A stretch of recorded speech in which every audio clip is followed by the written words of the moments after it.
दोन्ही भाऊ एकत्र आले तरी त्याचा प्रभाव किंवा परिणाम शून्य असेल।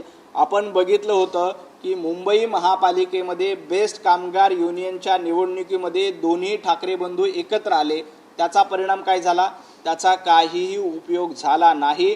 उलट दोन्ही ठाकरे बंधूंना मोठा भोपळा देण्याचं काम बेस्टच्या निवडणुकीमध्ये झालं होतं।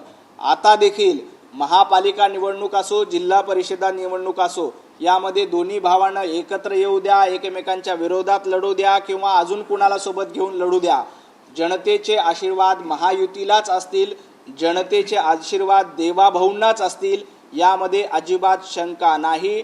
ठाकरे ब्रँड एकच होता, तो म्हणजे वंदनीय हिंदू हृदय सम्राट बाळासाहेब ठाकरे। त्याच्यानंतर ठाकरे ब्रँड अस्तित्वात नाही। आता जो ब्रँड अस्तित्वात आहे तो पंतप्रधान नरेंद्र मोदीजींच्या नेतृत्वाचा ब्रँड आहे। आताचा ब्रँड हा विकासाचा ब्रँड आहे, आताचा ब्रँड हा देवाभाऊंचा ब्रँड आहे आणि तोच ब्रँड जनता स्वीकारेल।